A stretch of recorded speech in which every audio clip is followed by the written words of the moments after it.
Alhamdulillahirabbil alamin wassalatu wassalamu ala asyrofil anbiya'i wal mursalin wa ala alihi wa sahbihi ajma'in. Amma ba'du. Puji beserta syukur marilah sama-sama kita panjatkan kehadirat Allah Subhanahu wa taala yang mana oleh Allah pada pagi menjelang siang hari ini masih diberi kesempatan dan kesehatan kepada kita semua untuk mengikuti acara yaitu tentang kombinasi budaya positif mewujudkan pendidikan yang berpihak kepada murid. Nah, selanjutnya selawat seiring salam marilah sama-sama kita sajikan pangkuan Nabi besar Muhammad SAW yang mana dengan berkat perjuangan beliau telah sampailah umatnya dari alam jahiliyah ke alam Islamiyah, dari alam kebodohan ke alam yang seperti sekarang ini dan kita rasakan. Pertama sekali penghormatan saya kepada Ibu Kepala Sekolah dan juga kepada pemateri kita pada hari ini. Selamat datang kita ucapkan kepada pemateri dan juga penghormatan saya yang sangat teristimewa kepada Dewan Guru SD Negeri Senubukha. Nah, pada kesempatan ini kita akan mendengar sedikit tentang yaitu sosialisasi tentang diseminasi budaya positif yang mewujudkan pendidikan yang berpihak kepada murid. Nah, sebelum itu untuk memberkahi acara kita pada pagi hari ini kita mulai dengan membaca Ummul Quran.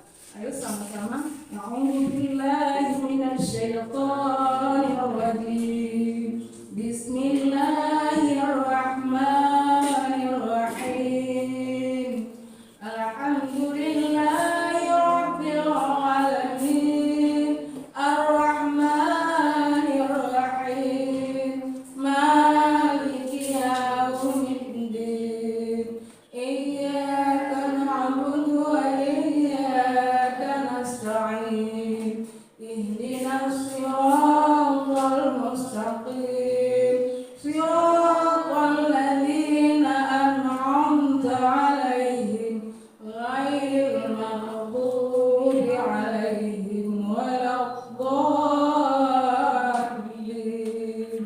Amin. Shadaqallahul azim. Maha benar Allah dengan segala firman-Nya.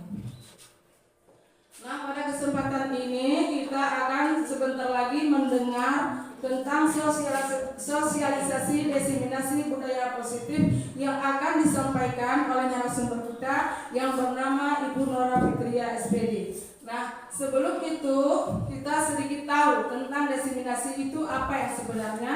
Diseminasi itu dapat menunjukkan suatu penyebaran informasi dari kita berdasarkan penelitian kepada khalayak yang secara luas. Ya. Untuk lebih dalam lagi nanti akan dipaparkan oleh narasumber kita dengan sejelas-jelasnya. Ya. Kemudian saya mengharap kepada Dewan Guru semua, setelah kita nanti mendengar tentang pencerahan tentang diseminasi positif tersebut, alangkah baiknya kita berupaya bagaimana seharusnya nanti bisa kita terapkan dalam pembelajaran kita sehari-hari di sekolah. Ya, Bapak Ibu, karena di sini ini merupakan suatu wadah pendidikan bagi kita semua guru dalam meningkatkan pembelajaran di sekolah kita yaitu SD Negeri Senubukha. Nah, sekian yang dapat saya sampaikan. Selanjutnya untuk menghematkan waktu kita masuk terus ke dalam acara.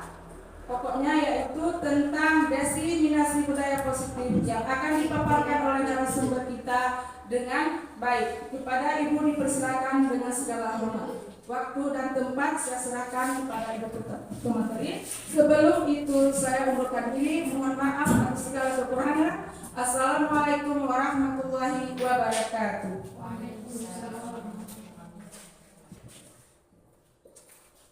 Baik, terima kasih kepada Ibu Watur telah menyampaikan sepatah dua kata-kata. Assalamualaikum warahmatullahi wabarakatuh. Yang pertama sekali saya sangat berterima kasih mengapresiasi keikutsertaan Bapak Ibu dalam perjumpaan kita tentang pemaparan diseminasi budaya positif. Nah, sebelumnya saya mau kita biar fresh sedikit. Saya mau karena ini kan ada kata-kata positif positifnya. Jadi saya mau sebelum kita belajar lebih jauh, saya mau Bapak Ibu pikirkan satu kata positif masing-masing. Satu kata positif. Udah? Sudah ya? Oke. Siapa yang ingin memaparkan kata positif apa yang ada di pikiran Anda? Buatkan silakan.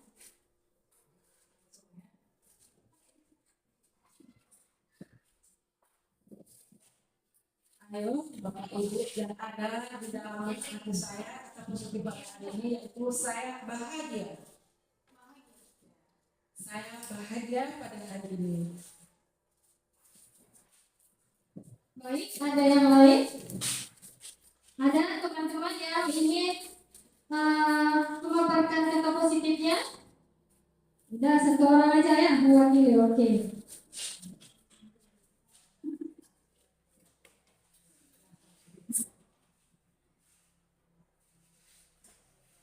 Baik Bapak Ibu, mungkin tidak perlu saya perkenalkan lagi nama saya. Bapak Ibu sudah tahu, cuman di sini saya masih dalam calon guru penggerak angkatan 11. Pendidikan saya masih berjalan. Nah, di sini kita akan memaparkan tentang disiplin positif. Sebenarnya kata-kata disiplin positif ini sudah pernah kita lakukan ya. Hanya namanya saja yang berbeda. Contohnya kegiatan yang kita lakukan di sekolah itu ada kata-kata 5S. Apa itu 5S Bapak Ibu? Salam, sapa, senyum, sopan, dan santun. Itu juga termasuk budaya positif.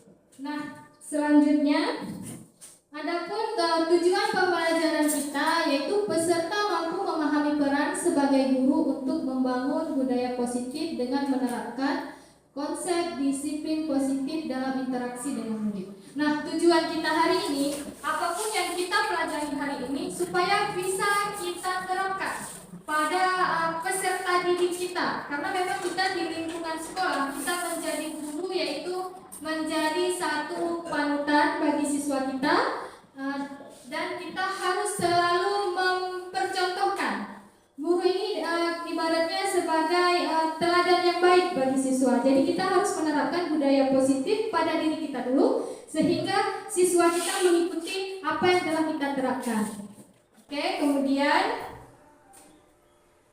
makna budaya positif di sekolah merujuk pada norma-norma, nilai-nilai, dan tindakan kolektif yang mendorong kerjasama, penghargaan, dan kesejahteraan. Budaya positif memberikan fondasi yang kuat untuk mempromosikan perkembangan sosial, emosional, akademik siswa. Ketika di sekolah mengadopsi budaya positif, siswa merasa diterima, aman, didorong untuk berpartisipasi secara aktif dalam proses belajar. Nah, ada 4 fondasi Bapak Ibu ya. Ada 4 fondasi. Yang pertama ialah menyusun nilai yang akan membentuk dasar budaya positif. Nah, selanjutnya sekolah harus mendorong komunikasi yang transparan antara semua pihak. Nah, untuk mewujudkan budaya positif di sekolah kita tidak bisa bekerja sendiri-sendiri, ya. Yang namanya kita di sekolah, lingkungan sekolah ini, semua staf, semua yang terlibat di sekolah ini harus bekerja sama, berkolaborasi dengan baik. Selanjutnya, menghargai usaha dan prestasi siswa, mengakui kontribusi setiap anggota sekolah memperkuat budaya positif. Nah, sebenarnya siswa ini ibaratnya jangan kita menunggu siswa itu melakukan sesuatu dulu yang ibaratnya yang wow gitu baru kita kasih penghargaan. Sebenarnya budaya positif yang siswa sudah ambil dari kita, yang sudah dia terapkan, kita patut memberi penghargaan. Nah, kemudian mengajarkan siswa dan staf bagaimana menyelesaikan konflik secara sehat dan konstruktif dapat membantu menjaga harmoni lingkungan belajar.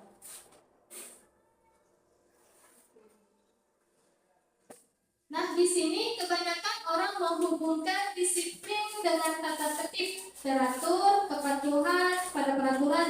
Kata disiplin juga dihubungkan dengan hukuman. Padahal itu sungguh berbeda karena belajar tentang disiplin positif tidak harus dengan memberikan hukuman. Justru itu adalah salah satu alternatif terakhir dan kalau perlu tidak digunakan sama sekali. Nah, hukuman sangat tidak dianjurkan, ya. Selanjutnya, nah inilah yang menjadi tugas kita sebagai pendidik, yaitu menerapkan budaya disiplin positif. Dan ini bertujuan mulia di penerapan disiplin positif adalah agar terbentuk murid yang berkarakter, berdisiplin, santun, jujur, peduli, tanggung jawab, dan merupakan pembelajar sepanjang hayat sesuai dengan standar kompetensi kelulusan yang diharapkan. Nah, di sini ada 3 motivasi perilaku manusia. Yang pertama ialah menghindari ketidaknyamanan atau hukuman. Dan ini adalah ada pengaruh eksternalnya, ada pengaruh dari luar. Yang kedua, mendapatkan imbalan atau penghargaan dari orang lain. Dan yang ketiga, menjadi orang yang mereka inginkan dan menghargai diri sendiri dengan nilai yang mereka percaya. Nah, ini yang tadi ya, yang nomor 1. Ini adalah tingkat terendah motivasi perilaku manusia. Misalkan seseorang itu ketika seorang guru terkadang memberi tugas, yang terpikirkan di dia salah satunya ialah menghindari agar tidak ada hukuman. Ini sebenarnya tingkat terendah, ya, karena dia dipengaruhi oleh pengaruh luar, yaitu eksternal. Dan kemudian yang kedua, naik 1 tingkat dari level yang pertama, ini adalah mengharapkan imbalan. Mengharapkan imbalan, ada dorongan dari luar, pemikiran dia bahwa ketika saya melakukan sesuatu, apa sih imbalan yang akan saya dapatkan? Nah, selanjutnya, ini adalah motivasi yang sangat baik, motivasi yang tumbuh dari diri kita sendiri. Motivasi dengan rasa diri kita sendiri ingin berkembang, ingin mempelajari apa yang sudah kita pahami. Oke, selanjutnya mari kita renungkan. Bila di sekolah Bapak Ibu ya, bila di sekolah tidak ada peraturan yang mengharuskan guru datang tepat waktu, dan tidak ada surat teguran bagi guru yang datang terlambat, dan tidak ada alasan yang menguji Anda, apakah Anda akan tetap datang tepat waktu mengajar murid-murid Anda? Gimana Bapak Ibu? Kira-kira Pak Jainuddin?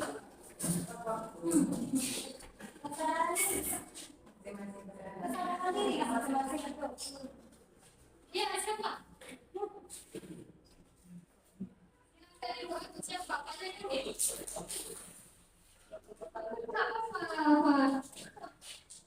Saya akan datang tepat waktu karena itu merupakan tanggung jawab saya sebagai guru. Karena mendidik guru merupakan suatu kewajiban saya. Karena saya digaji oleh pemerintah. Oleh sebab itu saya harus disiplin dan tidak mengajar anak dan pergi ke sekolah tepat pada waktunya. Terima kasih. Baik, ini tepat sekali. Silakan Agus. Baik, terima kasih. Apa namanya? Kita lihat juga ada atau tidaknya aturan, tetap kita pada dasar diri kita. Di mana kita bekerja? Itu di aturannya. Walaupun tidak ditegur, tapi kita harus sadar, punya kesadaran diri. Di mana kita bekerja haruslah tepat waktu, ya kan? Nah, berarti intinya adalah kesadaran diri. Ditegur atau tidaknya, kadang-kadang pemimpin kita itu tidak menegur, tapi kita harus punya rasa kesadaran. Itu aja. Terima kasih.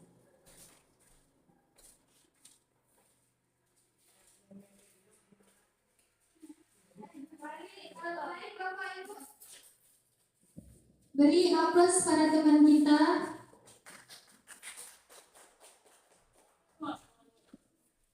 Nah, Bapak Ibu, memang ini yang kita harapkan ya.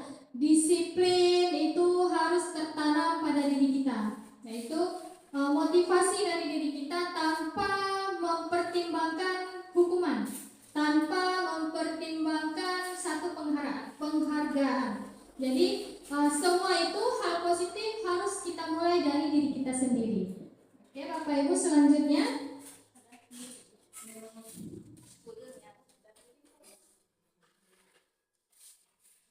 nah, dalam menjalankan peraturan ataupun keyakinan kelas, di sini kita ada keyakinan kelas, bila mana ada suatu pelanggaran tertentu, sesuatu harus terjadi.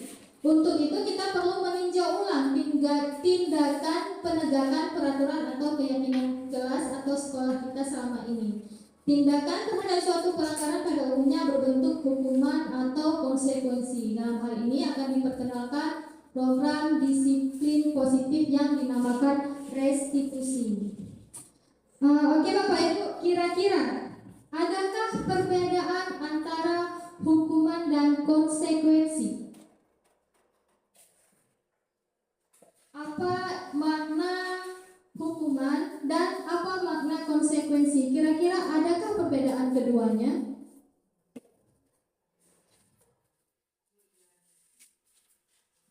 Kira-kira ada perbedaan?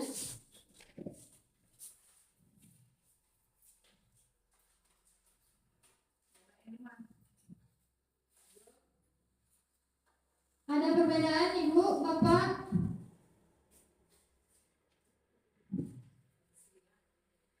Hukuman dan konsekuensi.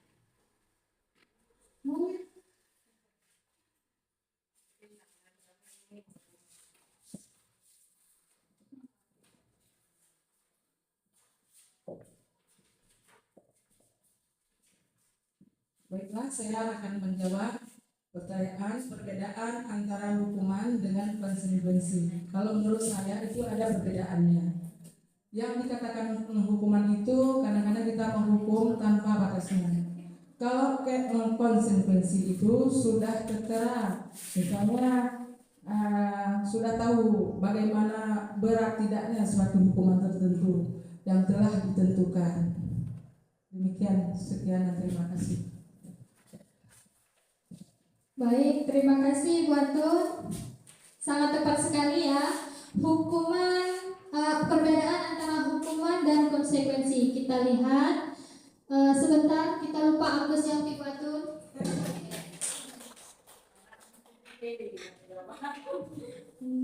Jadi hukuman itu bersifat tidak terencana. Nah, tiba-tiba anak atau murid tidak tahu apa yang akan terjadi dan dilibatkan. Hukuman bersifat satu arah.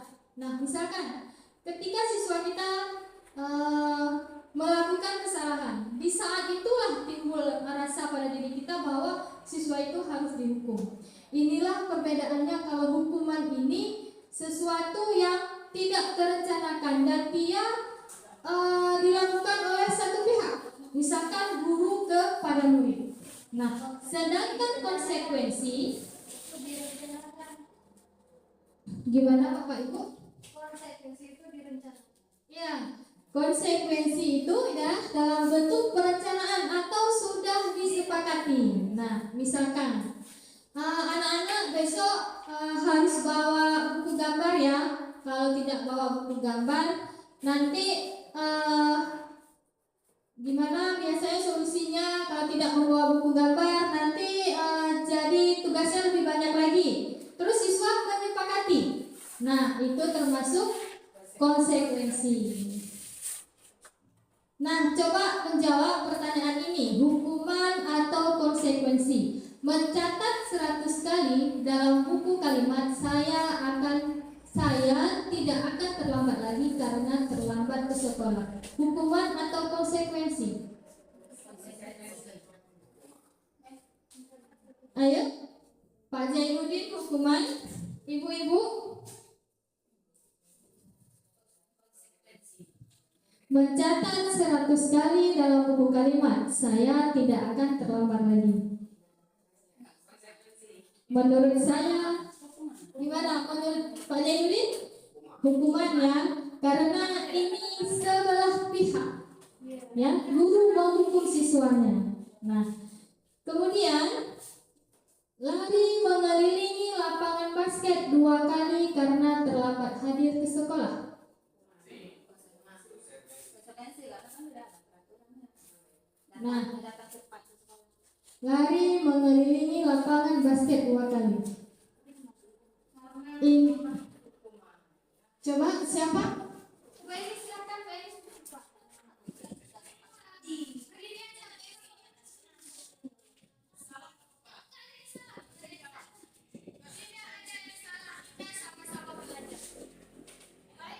Lari mengelilingi lapangan basket sebanyak 2 kali karena terlambat hadir di sekolah.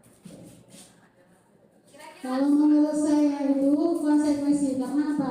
Mungkin sebelum bisa disuruh lari, kemarin mungkin disuruh bawa apa tugasnya. Mungkin dia nggak bawa, maka nanti antara guru dengan murid kalau besok tidak bawa apa yang disuruh, kita apa?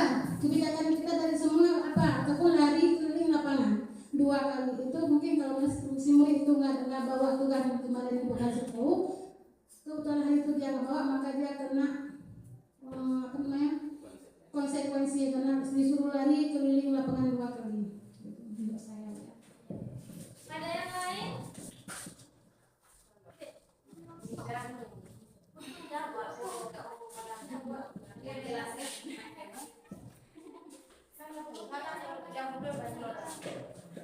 Menurut saya lari di lapangan basket 2 kali karena terlambat hadir ke sekolah itu hukuman ya, karena bersifat perorangan, misalnya guru pada murid. Terima kasih. Baik, terima kasih. Berikan aplaus kepada rekan kita, Bapak Ibu. Nah, memang kita ada persepsi ya, yang namun di sini kalau menurut saya ini adalah sebuah hukuman karena ini dari sebelah pihak dan membuat siswa itu ada efek jerahnya. Karena kalau konsekuensi itu kesepakatan dan tidak ada efek jerah. Selanjutnya, membersihkan coretan yang dibuatnya di meja tulis. Hukuman atau konsekuensi. Selanjutnya, satu lagi, menggantikan kertas tugas teman yang telah dicoret-coret. Konsekuensi. Oke, alhamdulillah sudah paham. Oh, ada satu lagi, berjemur di lapangan basket pukul 12 siang karena mengobrol dengan teman. Hukuman karena memberikan efek jerah ya. Oke, selanjutnya ada restitusi. Restitusi adalah proses menciptakan kondisi bagi murid untuk memperbaiki kesalahan mereka sehingga mereka bisa kembali pada kelompok mereka dengan karakter yang lebih kuat. Nah, di sini Bapak Ibu ada hukuman, disiplin, konsekuensi, dan restitusi. Di sini kalau hukuman itu seperti saya katakan tadi, sesuatu yang menyakitkan namun harus terjadi. Konsekuensinya sesuatu harus terjadi dan restitusi ini ialah merupakan satu pilihan. Selanjutnya, kalau hukuman tidak nyaman bagi murid atau untuk jangka panjang, misalkan begini, kita semua pasti ada salah satu pengalaman yang dimana kita di waktu kecil, misalkan pengalaman dengan seorang guru kita, tapi masih teringat hingga sekarang, pasti ada ya. Nah, ini yang dikatakan dengan tidak nyaman untuk jangka panjang. Nah, selanjutnya konsekuensi juga tidak nyaman untuk jangka konsekuensi nyaman untuk murid untuk jangka pendek. Berarti ketika dia melakukan kesalahan saja, setelah dia menerima konsekuensinya itu selesai. Nah, kemudian kalau restitusi menguatkan untuk murid dalam jangka waktu panjang. Selanjutnya, korban mendapatkan keadilan, konsekuensi korban bisa diabaikan, dan restitusi korban mendapatkan ganti. Kita lanjut ya. Nah, selanjutnya hukuman ini berlaku pada satu institusi. Misalnya misalkan di sekolah, ya kan?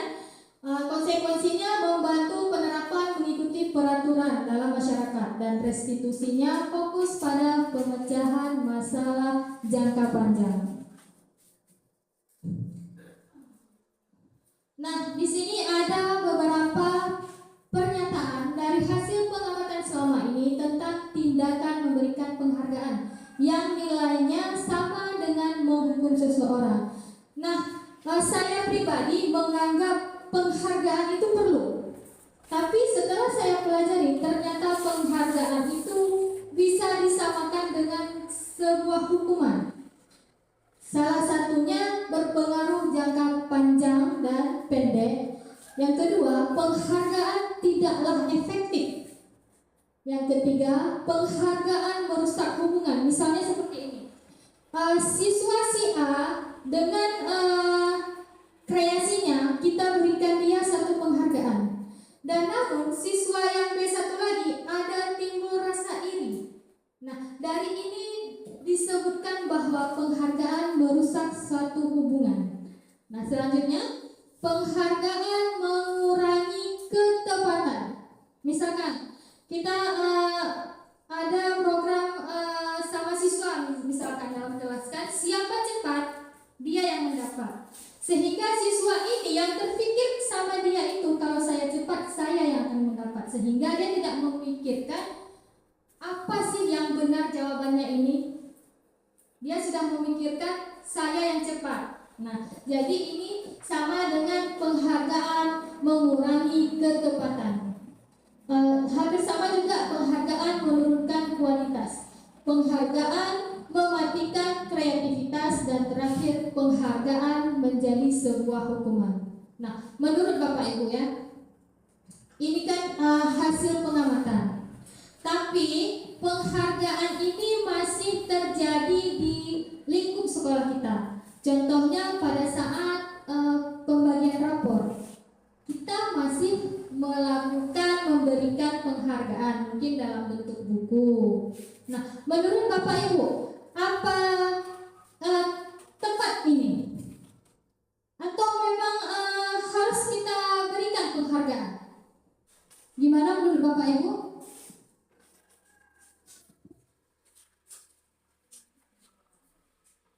Ayo Bapak Ibu.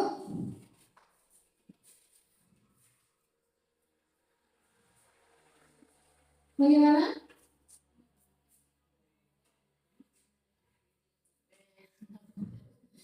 Jadi ya di sini ya ini berpengamatan ya, penghargaan tidaklah efektif dianggap ya. Selanjutnya ini ada restitusi. Restitusi membantu murid menjadi lebih baik untuk memiliki tujuan disiplin positif dan memulihkan dirinya setelah berbuat salah.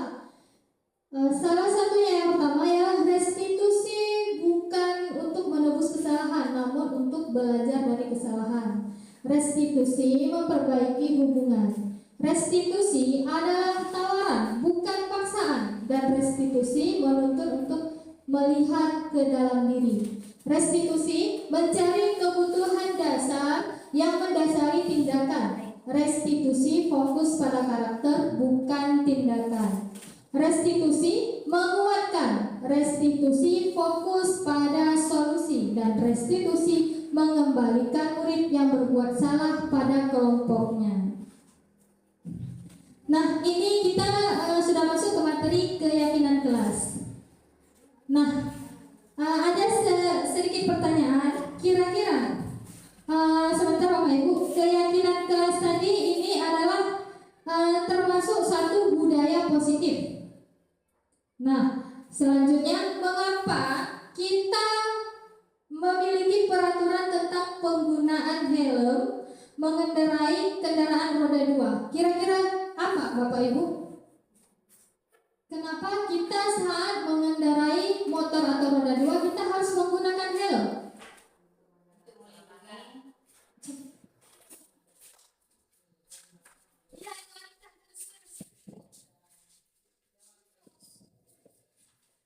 Yang pertama untuk melindungi kita sendiri ya. dalam perjalanan supaya aman. Yang kedua memang peraturan itu sudah diterapkan dari dari Polantas ya. Nah itu tuh. Terima kasih. Baik, beri aplaus. Ya benar Ibu Anita ya. Memang ini yang pertama untuk keselamatan. Yang kedua memang ada satu aturan ya. Tapi kita mengutamakan keselamatan karena kalau memang kita mengutamakan aturan mungkin kita lirik-lirik dulu ya ada Pak Polisi enggak. Nah jadi kita melupakan keselamatan kita ya. Dan di sini ada nilai kebijakannya. Nilai kebijakannya yaitu tentang keselamatan.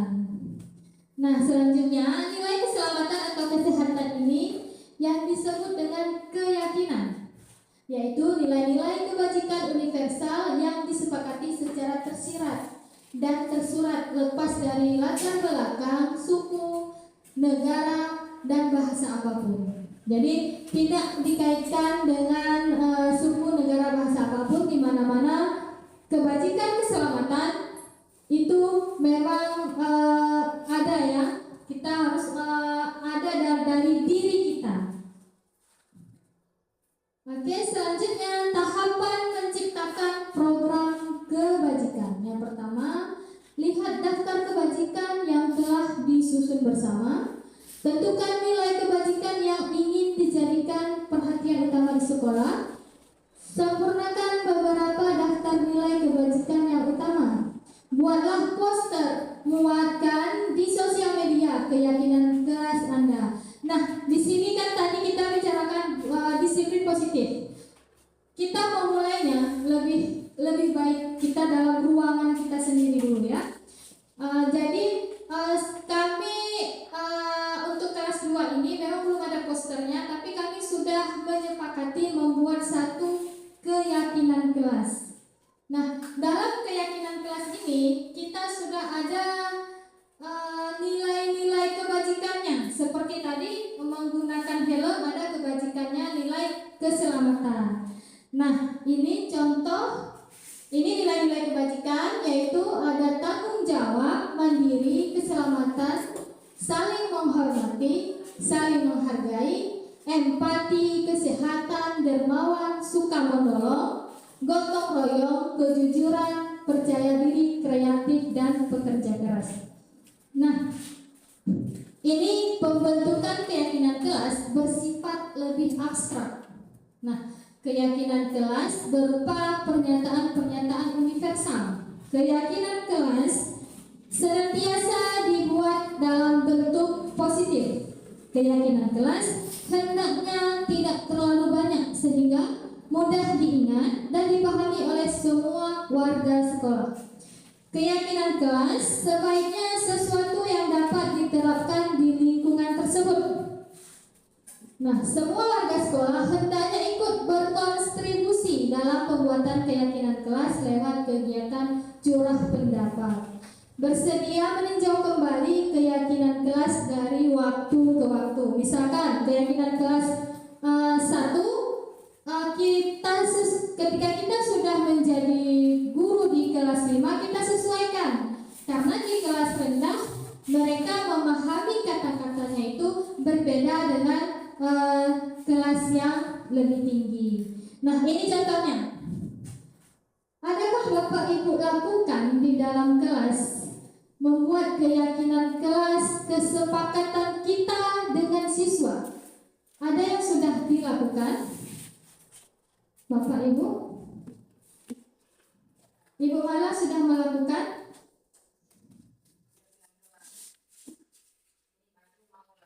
Oke. Senang saya ya, meskipun itu baru rencana ya, senang saya dengarnya. Jadi keyakinan kelas 1 kata-katanya setiap anggota kelas perlu belajar. Kenapa kata-kata sepanjang ini? Kita harus merangkum kata-kata seperti tadi saya katakan abstrak dan harus senantiasa positif. Apalagi anak-anak, siswa kelas rendah. Misalkan kita pernah tidak mendengar anak kita bernyanyi. Balengku ada, dia jawabnya itu ya. rupa-rupa warnanya gitu ya, karena anak-anak dia lebih merekam kata-katanya di akhir. Nah, jadi yang di akhir itu kita perlu tekankan, perlu belajar. Nah, yang kedua, setiap anggota kelas perlu senang. Ketiga, setiap anggota kelas perlu melakukan tugas. Dan di sini semua sudah ada nilai kebajikannya. Yang pertama perlu belajar. Kira-kira nilai kebajikannya apa? Belajar. Nilai kebajikannya ada bisa juga dengan rasa tanggung jawab. Ketika dia di sekolah, tugas dia hanya belajar. Itu tugas utama ya. Dan kemudian perlu senang. Senang bisa kita kaitkan dengan kenyamanan dia, keamanan dia dalam belajar. Dan selanjutnya, setiap anggota kelas perlu melakukan tugas. Nah, melakukan tugas ini juga termasuk dengan kebajikan kemandirian. Berarti dia tidak ada faktor eksternal. Dia harus ada motivasi dari diri dia sendiri untuk mengerjakan tugasnya. Dan selanjutnya, setiap anggota kelas harus saling menghargai. Nah, ini kebajikannya nilai saling menghargai. Oke, selanjutnya. Nah, ini untuk keyakinan kelas 5. Bahasanya sudah lebih diperluas lagi. Selalu bersikap positif, senantiasa menjadi diri terbaik, percaya dan menghormati orang lain serta barang miliknya, berkomitmen terhadap setiap tugas, senantiasa membantu. Nah, dari setiap keyakinan kelas ini semuanya memiliki nilai kebajikan.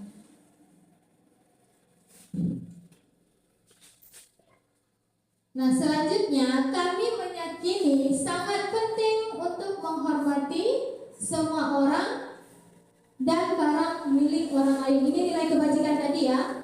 Yang kedua, kami meyakini bahwa sangat penting untuk mengerjakan segala pekerjaan atau mengikuti kegiatan yang telah ditugaskan. Selanjutnya, kami meyakini bahwa penting untuk merasa diterima pada suatu kelompok dan saling peduli satu sama lain. Kita lanjutkan dengan kebutuhan dasar manusia. Nah, Bapak Ibu, kebutuhan dasar manusia itu ada 5. Yang pertama, kebutuhan bertahan hidup. Selanjutnya, kasih sayang, rasa diterima. Selanjutnya, penguasaan, kebebasan, dan kesenangan. Itu 5 kebutuhan dasar manusia. Nah, kebutuhan dasar bertahan hidup atau survival adalah kebutuhan yang bersifat fisiologis untuk bertahan, misalkan kesehatan, rumah, dan makanan. Kasih sayang, rasa ingin diterima, akan hubungan koneksi sosial, kebutuhan untuk memberi dan menerima kasih sayang, dan kebutuhan untuk merasa menjadi bagian dari suatu kelompok. Kebutuhan ini juga meliputi keinginan tetap terhubung dengan orang lain. Kita perlu keluarga, perlu teman, dan perlu pasangan hidup, rekan kerja, binatang peliharaan, dan kelompok di mana kita tergabung. Jadi ini hubungan keluarga, koneksi antara kita satu sama lain itu termasuk kebutuhan dasar manusia. Selanjutnya, penguasaan. Kebutuhan ini berhubungan dengan kekuatan untuk mencapai sesuatu, misalkan prestasi, keterampilan, potensi diri kita, dan kebutuhan akan didengarkan dan memiliki rasa harga diri. Semua manusia pasti memiliki rasa harga diri, ya. Selanjutnya, kebebasan. Kebutuhan bebas adalah kebutuhan akan kemandirian, otonomi, memiliki pilihan, dan mampu mengendalikan arah hidup seseorang. Anak-anak dengan kebutuhan dengan kebebasan yang tinggi menginginkan pilihan. Mereka perlu banyak bergerak, mencoba, dan tidak terlalu terpengaruh orang lain dan senang mencoba hal baru dan menarik. Ini kalau anak-anak khususnya ya, Bapak Ibu sudah buatun yang sering merasakan, yang sudah sangat paham bahwa anak-anak itu ketika dia duduk itu kayak hilang aksennya. Tapi ketika dia bangun, berdiri, berbicara ke sana kemari, itu seperti tumbuh 1000 konsentrasi. Ya, anak-anak lebih demikian.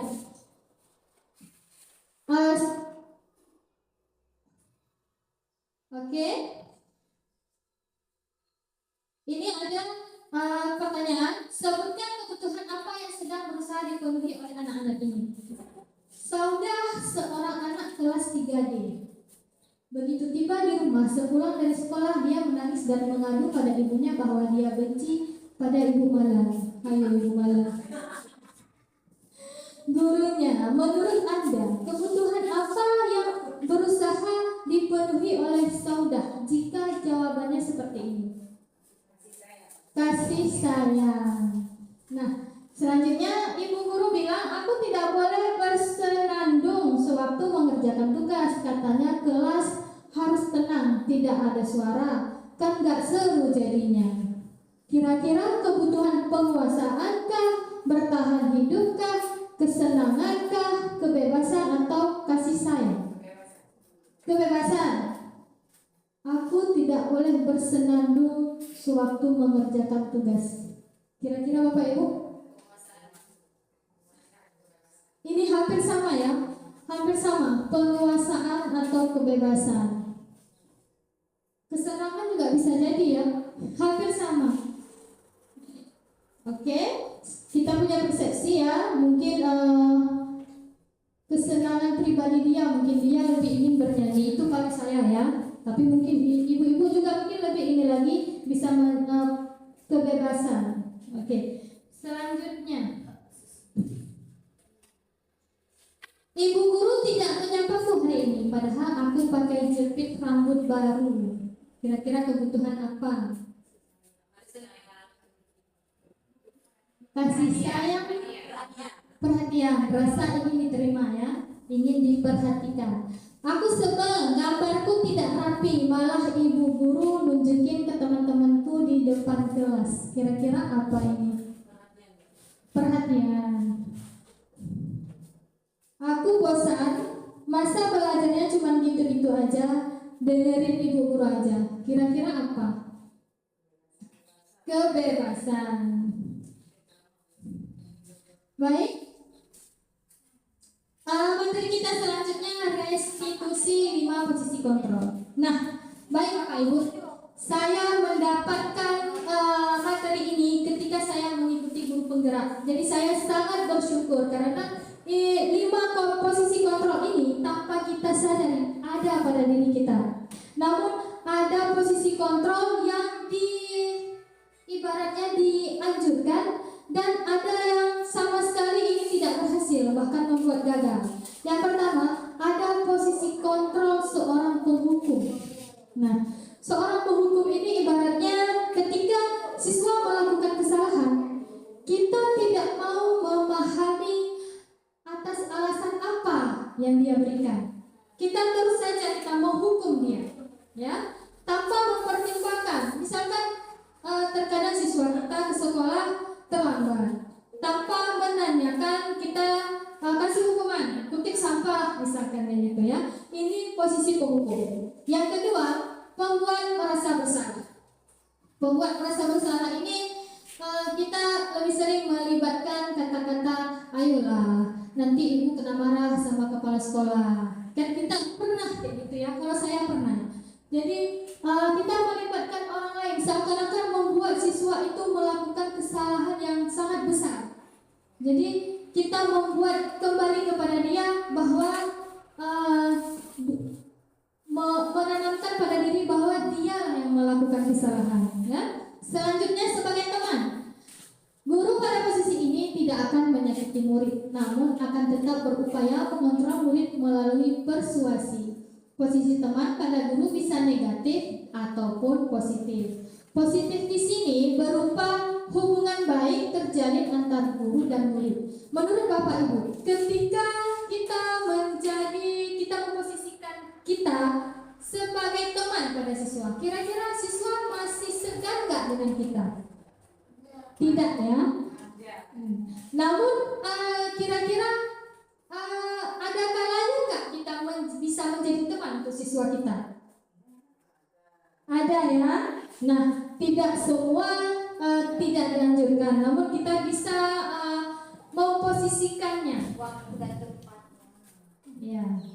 Selanjutnya, posisi kontrol pemantau. Pemantau ini berarti mengawasi. Pada saat kita mengawasi, kita bertanggung jawab atas perilaku orang-orang yang kita awasi. Posisi pemantau berdasarkan pada peraturan-peraturan dan konsekuensi tadi.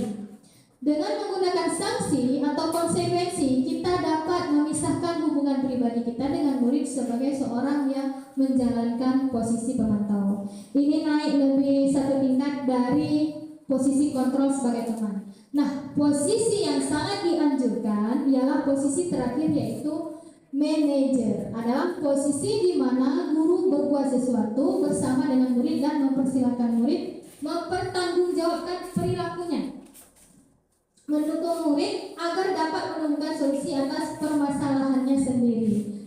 Seorang manajer telah memiliki keterampilan posisi teman. Berarti manajer ini dia ada posisi teman pada diri dia, ada posisi pemantau. Makanya yang dua tadi tidak dianjurkan ya, pembuat merasa bersalah dan si penghukum. Nah, ini ada motivasi eksternal. Kalau si guru yang berbuat sebagai penghukum, dia menghardik, menunjuk, menyakiti dan menyindir. Itu sudah termasuk posisi kontrol guru sebagai penghukum. Kalau pembuat merasa bersalah, berceramah, menunjukkan kekecewaan yang mendalam. Sementara teman membuat alasan-alasan untuk murid dan pemantau menghitung dan mengatur. Selanjutnya, kalau manajer mengajukan pertanyaan. Kita next ya. Nah, untuk efek yang ditimbulkan oleh siswa, kalau sebagai penghukum dia akan berkata saya tidak peduli, ya. Kalau sebagai pembuat merasa bersalah, dia akan minta maaf. Kalau teman, saya berpikir Bapak Ibu adalah teman saya karena dia sudah merasa dekat, ya. Selanjutnya, saya dapat berapa bintang kalau melakukan hal tersebut. Jadi dia menanyakan penghargaan dia. Selanjutnya, kalau posisi guru itu sebagai manajer, bagaimana cara agar saya bisa memperbaiki keadaan ini? Dia melibatkan cara dia sendiri. Dia menanyakan kepada kita bahwa bagaimana cara sebaiknya. Nah, selanjutnya, dampak pada murid kalau seorang guru itu memiliki posisi sebagai penghukum, yaitu siswa ini akan mengulangi kesalahannya. Jadi kenapa terkadang kan kita melihat dia aja yang melakukan kesalahan karena kita kesal ya, hari ini dia, besok dia lagi. Tapi dengan begitu coba kita introspeksi diri kita, apakah kita sudah berada di posisi kontrol yang penghukum sehingga dia demikian? Kita flashback lagi ke belakang, ya. Selanjutnya, kalau untuk pembuat merasa bersalah, dia akan senantiasa rendah diri, merasa gagal dan tidak berharga. Jadi kedua ini, posisi kontrol guru dan posisi kontrol penghukum dan pembuat merasa bersalah sangat tidak dianjurkan karena berefek negatif, ya Bapak Ibu. Selanjutnya, mari kita melihat sedikit video kita.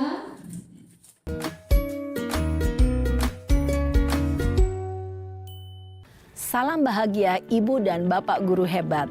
Dalam penerapan disiplin positif restitusi, salah satu program yang dikembangkan adalah 5 posisi kontrol. 5 posisi kontrol dalam restitusi adalah proses perjalanan seorang pendidik agar dapat mengenali dirinya. Pada video kali ini, kita akan membahas tentang 5 posisi kontrol yang dikembangkan oleh Diane Gosson dan contoh penerapannya.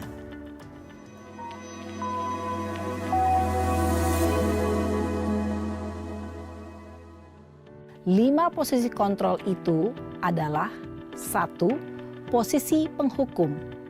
2. Posisi pembuat merasa bersalah. 3. Posisi teman. 4. Posisi pemantau atau monitor. Dan 5. Posisi manajer.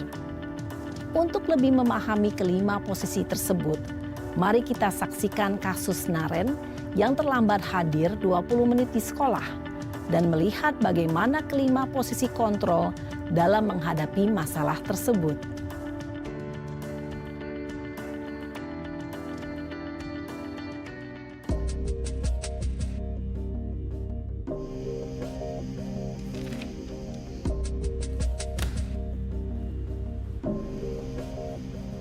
Naren!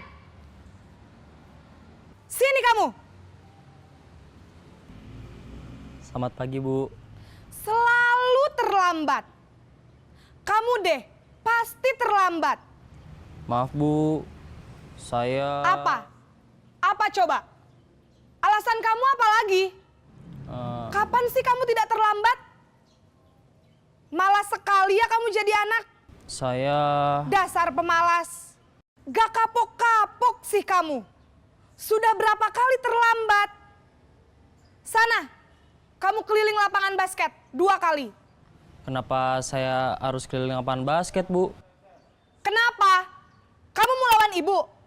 Berani-beraninya jawab. Sudah terlambat, masih berani jawab pula.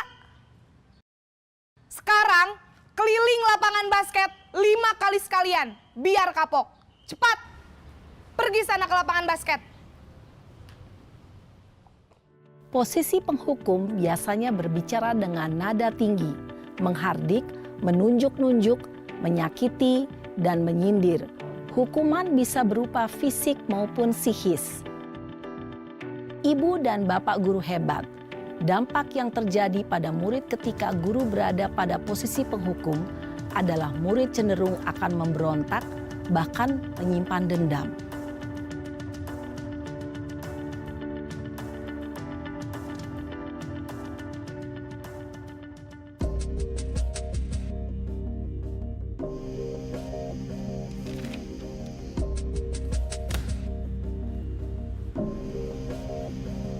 Naren!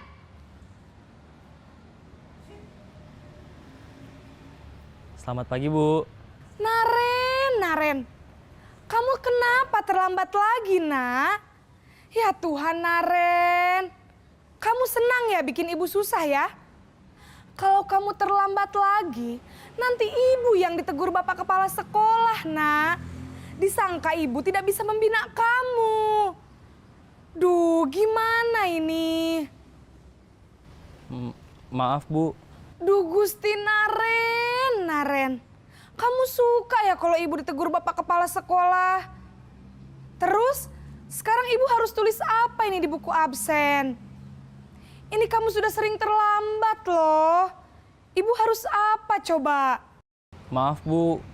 Maaf sekali. Ya sudah, lain kali jangan bikin ibu susah lagi ya, nak ya.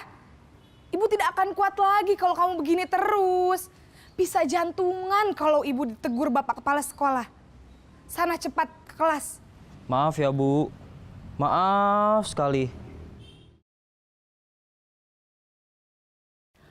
Posisi pembuat rasa bersalah berbicara dengan nada tenang, cenderung lembut. Namun kata-kata yang diutarakan membuat murid merasa menjadi orang yang gagal. Memandang buruk dirinya sendiri, merasa tidak berharga, dan tidak sanggup membahagiakan orang lain. Ketika guru mengambil posisi pembuat rasa bersalah, murid akan menganggap dirinya yang bersalah dan ia akan menyimpan emosi negatif tersebut di dalam dirinya.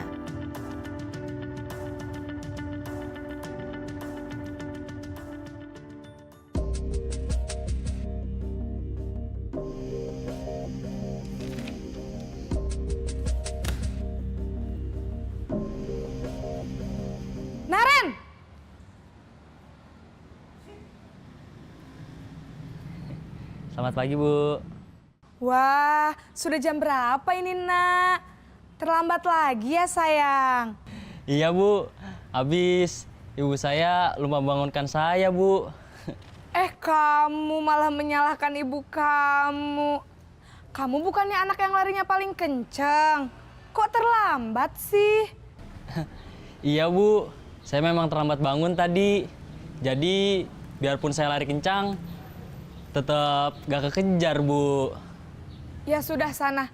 Nanti lain kali larinya lebih kenceng lagi ya. Biar gak terlambat lagi. Bikin seneng ibu.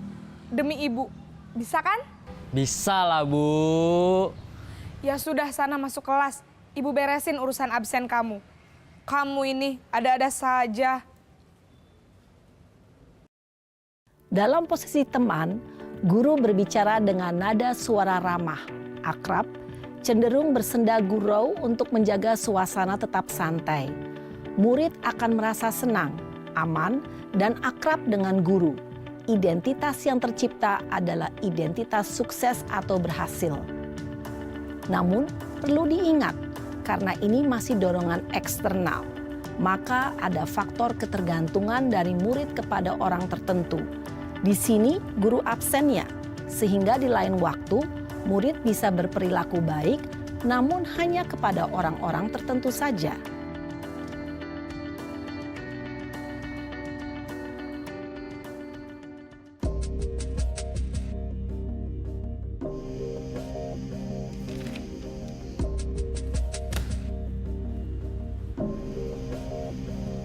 Naren!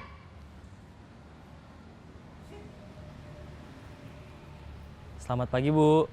Naren, apa peraturan sekolah kita tentang jam berapa kita harus masuk sekolah, Nak? Kita harus di sekolah jam 7, Bu. Iya, betul. Sekarang sudah jam 7.20. Naren sudah tahu konsekuensinya jika terlambat hadir. Paham, Bu. Saya harus tinggal kelas pas jam istirahat selama 20 menit. Iya, benar. Konsekuensinya demikian. Jadi nanti jam 9.30 pas istirahat, kamu harus tinggal di kelas, kerjakan tugas tambahan untuk ketertinggalan kamu, ya?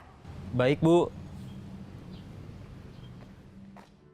Posisi pemantau mengandalkan penghitungan atau data untuk mengontrol murid. Guru mengarahkan murid berdasarkan peraturan dan konsekuensi. Seorang pemantau menunjukkan bahasa tubuh dan ekspresi wajah yang datar dan cenderung formal.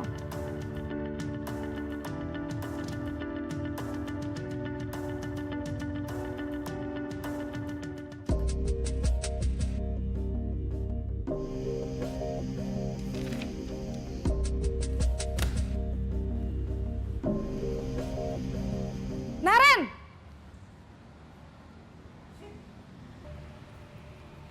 Selamat pagi, Bu. Selamat pagi, Naren. Maaf, Bu. Saya terlambat. Iya, sekolah masuknya jam 7, sekarang sudah jam 7.20. Jadi sekarang bagaimana ini, Naren? Maaf, Bu. Saya lupa setel alarm saya semalam. Baiklah, menurut kamu, keyakinan sekolah yang mana yang perlu kamu tingkatkan? Menghargai diri sendiri dan orang lain mungkin ya, Bu. Setuju. Jadi, apakah Naren meyakini prinsip saling menghormati tersebut? Iya, Bu. Saya meyakininya. Apakah Naren bersedia memperbaiki masalah keterlambatan ini? Bersedia, Bu. Bagaimana kamu akan perbaiki masalah keterlambatan ini? Saya akan coba untuk tidak lupa menyetel alarm saya, Bu. Baik, kalau Naren lupa menyetel alarm di rumah, ada orang yang kira-kira bisa bantu mengingatkan tidak? Ada, Bu. Kakak saya, Kak Ema. Ada lagi selain Kak Ema? Selain Kak Ema, ada ibu saya. Baik, jadi yang mengingatkan Naren adalah Kak Ema dan ibu kamu ya? Kira-kira akan mulai setel alarm kapan nih, Naren?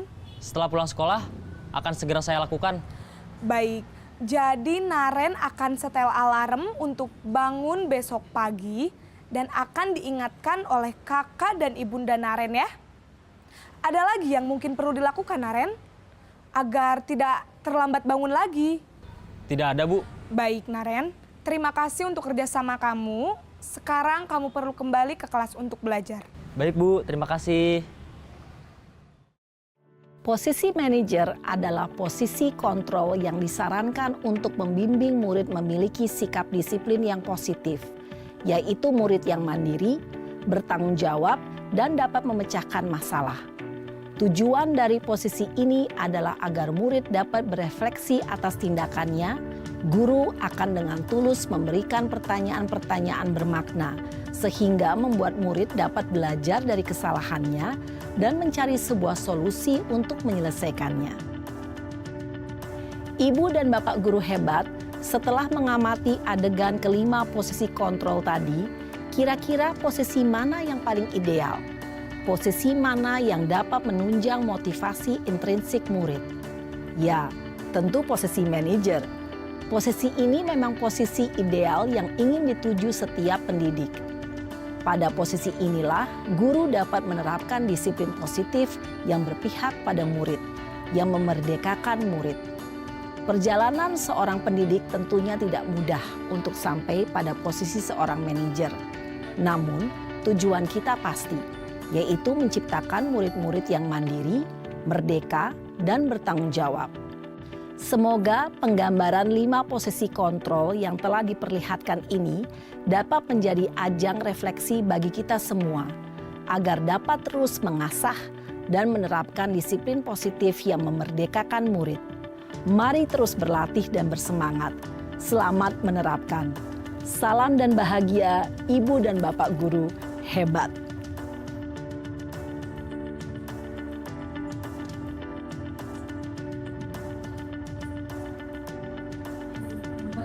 Selamat menerapkan. Ingat ya kata-katanya ya. Semoga kita dapat menerapkan posisi kontrol yang sangat dianjurkan. Sebagai apa Bapak Ibu? Manajer. Jadi sejauh ini Bapak Ibu sebenarnya sudah berada di posisi mana? Sebelum kita mengetahui apa yang seharusnya kita lakukan. Nomor 1. Itu voting terbanyaknya. Saya sendiri sebelum mengetahui materi ini sering memposisikan di sebagai penghukum ya, karena kita terkadang tanpa mau mengetahui apa alasan dia, terus saja kita berikan hukuman. Nah, selanjutnya ada segitiga restitusi. Segitiga restitusi adalah merupakan proses kolaboratif yang mengajarkan murid untuk mencari solusi atas permasalahan dirinya sendiri, berpikir seperti orang yang diinginkan, dan bagaimana mereka harus diperlakukan.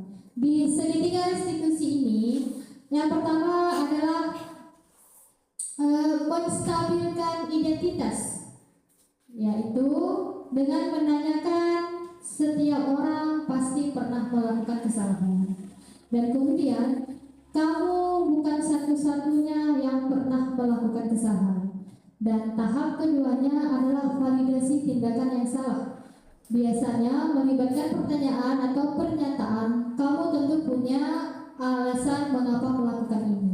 Adakah cara yang lebih efektif untuk mendapatkan apa yang kamu butuhkan?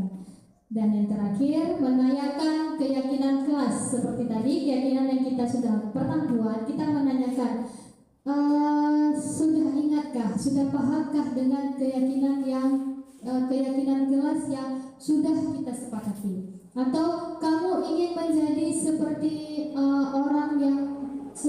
orang apa yang kamu inginkan? Selanjutnya ada video restitusi.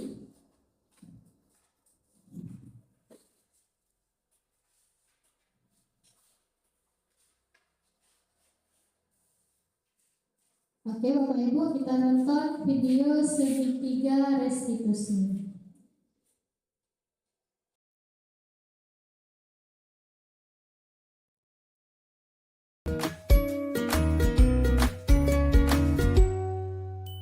Salam dan bahagia Ibu dan Bapak guru hebat. Pada video kali ini kita akan membahas tentang salah satu program disiplin positif yang diterapkan di lingkungan sekolah yang dikenal dengan nama restitusi.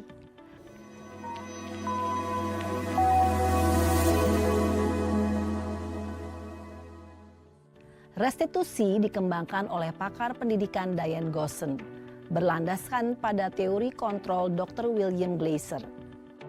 Segitiga restitusi adalah suatu proses dialog yang dijalankan oleh guru atau orang tua agar dapat menghasilkan murid yang mandiri dan bertanggung jawab. Pada saat guru di posisi manajer, aspek yang dikembangkan pada murid adalah motivasi intrinsik, sehingga penanaman nilai-nilai kebajikan dapat tumbuh dan berkembang menjadi suatu kebiasaan positif yang akhirnya membentuk karakter murid. Proses dialog ini terdiri dari 3 langkah yang digambarkan pada ketiga sisi pada segitiga restitusi. Sisi pertama adalah menstabilkan identitas. Sisi yang kedua adalah validasi tindakan yang salah. Dan sisi yang ketiga adalah menanyakan keyakinan. Ibu dan Bapak guru, berikut ini akan ditunjukkan bagaimana seorang guru berada dalam posisi manajer menggunakan penerapan segitiga restitusi.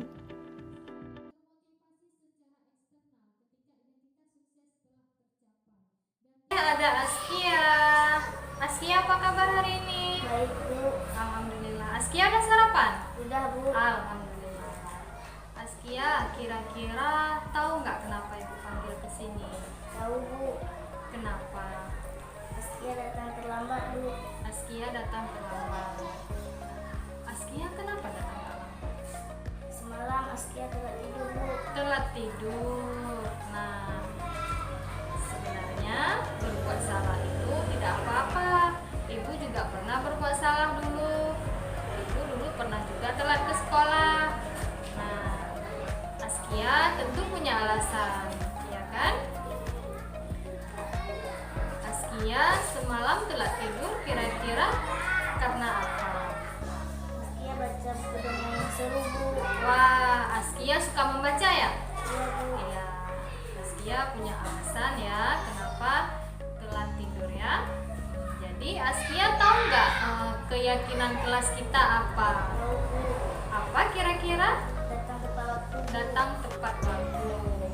Nah, agar kedepannya Askia bisa datang tepat waktu, kira-kira apa yang harus Askia lakukan? Tidur lebih cepat, Bu. Tidur lebih cepat. Nah, kira-kira kapan Askia bisa mulai menerapkan tidur lebih cepat supaya besok paginya tidak terlambat? Besok, Bu. Besok, janji ya besok ya.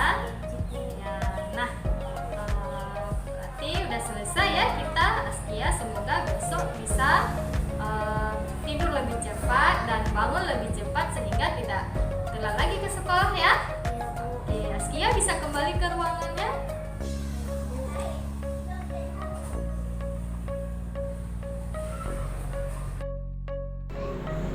Assalamualaikum warahmatullahi wabarakatuh. Saya siswi dari SD Semebot Tuha, siswa dari kelas 5 SD.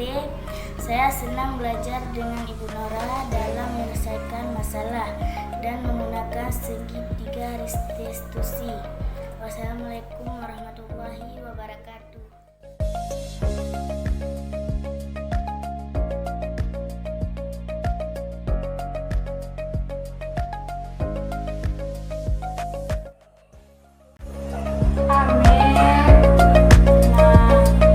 Amel, apa kabar hari ini? Baik. Alhamdulillah. Amel udah jajan nak? Udah. Nah, Amel kira-kira tahu nggak kenapa ibu panggil ke sini? Nggak tahu ya. Nah, tadi ibu lihat saat ulangan Amel mencontek pada teman di sampingnya. Apa betul itu, Amel? Betul. Betul ya. Nah, di sini menurut Amel mencontek itu perbuatan baik atau perbuatan buruk? Perbuatan buruk ya. Nah, setiap manusia pasti melakukan kesalahan. Ya?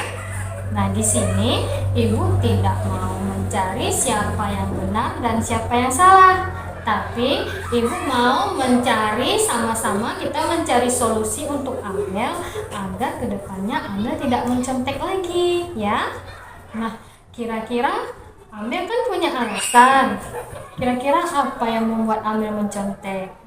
Karena semalam tidak belajar. Amel semalam tidak belajar. Kenapa tidak belajar Amel?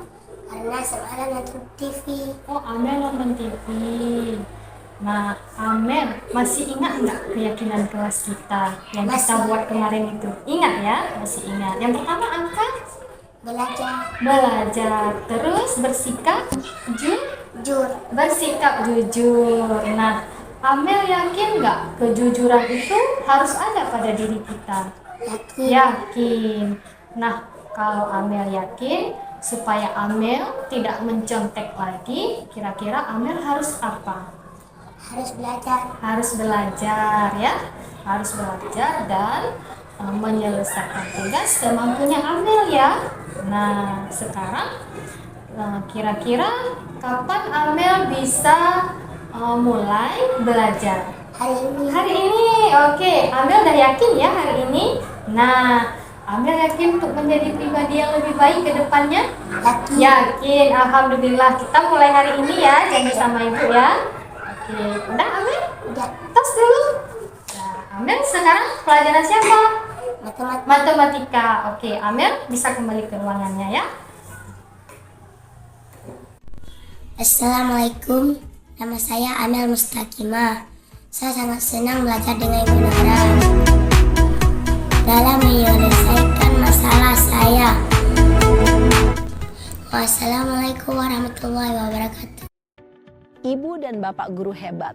Baru saja kita menyaksikan contoh bagaimana seorang guru berada dalam posisi manajer menggunakan penerapan segitiga restitusi. Mari kita bahas satu persatu.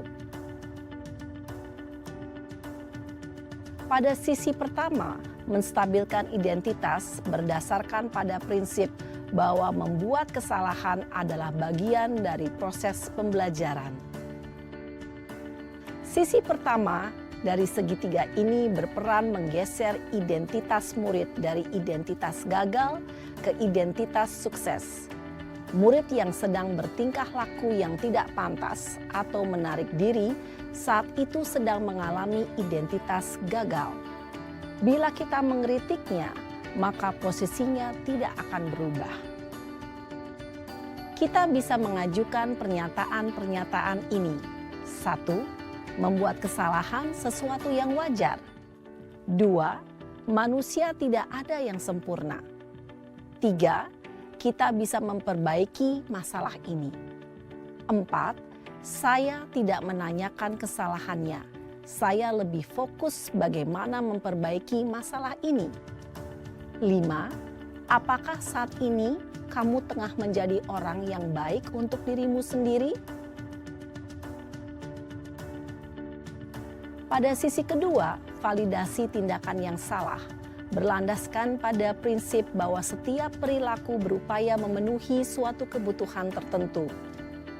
Guru yang telah memahami teori kontrol akan bergeser dari pemikiran stimulus respon menjadi proaktif dan mencoba untuk mengenali tujuan dari perilaku murid. Mengenali dan mengakui kebutuhan murid ini dapat memperbaiki hubungan dengan murid tersebut. Pernyataan atau pertanyaan bisa disampaikan dengan nada suara tidak menghakimi atau memojokkan, sehingga dapat mengembalikan murid pada posisi positif. 1. Kamu bisa saja bertindak lebih gegabah lagi dari ini. 2. Kamu bukan melakukannya tanpa suatu alasan tertentu. 3. Kamu melakukannya karena mempertahankan sesuatu yang penting bagimu. 4. Mungkin kamu bisa mempelajari suatu perilaku baru yang lebih efektif. Bersediakah kamu mempelajarinya? Selanjutnya, kita akan simak sisi terakhir, yaitu menanyakan keyakinan. Teori kontrol menyatakan bahwa pada dasarnya kita termotivasi secara intrinsik. Pada saat perilaku yang salah telah divalidasi dan identitas sukses telah stabil, maka murid telah siap mengaitkan keyakinan-keyakinannya dengan tindakannya yang salah dan pemikirannya telah bergeser ingin menjadi orang yang dituju. Pertanyaan-pertanyaan ini dapat mengaitkan keyakinan-keyakinan yang dianut murid. 1. Sebagai keluarga atau kelas, apa yang kita yakini? 2. Nilai-nilai apa yang telah kita sepakati? 3. Seperti apa gambaran sebuah kelas yang ideal bagi kamu? 4. Kamu ingin menjadi orang seperti apa?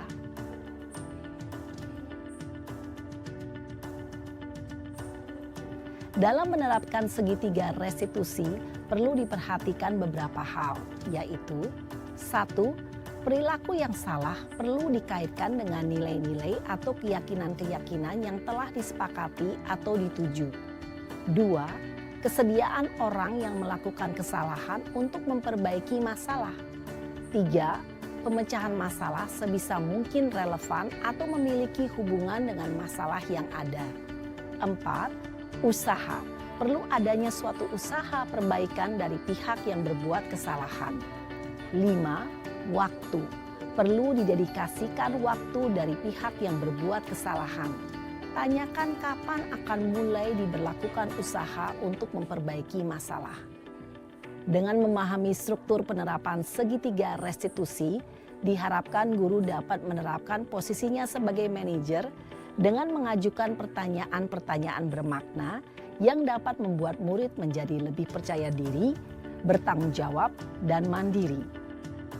Nah, Ibu Bapak Guru perlu tidaknya mengikuti ketiga tahapan dalam segitiga restitusi bergantung pada ringan beratnya suatu permasalahan.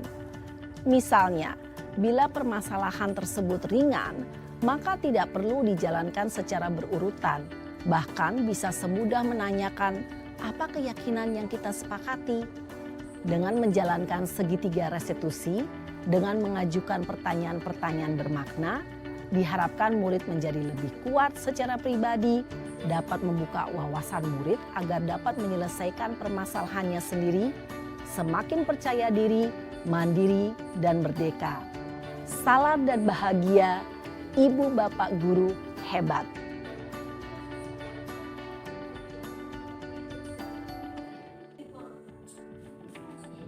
Baik Bapak Ibu, sudah kita tonton bersama yaitu cara menyelesaikan masalah menggunakan segitiga restitusi. Nah, sejauh ini saya ingin perwakilan dari seseorang merefleksi kembali. Di antaranya apa yang telah dan Bapak Ibu pelajari hari ini. Bagaimana perasaan Bapak Ibu setelah mengikuti pembelajaran? Pembelajaran apa yang bisa diambil dan bagaimana penerapan ke depan? Bisa mewakili satu atau dua orang. Bagaimana perasaan Bapak Ibu hari ini setelah mempelajari? Siapa?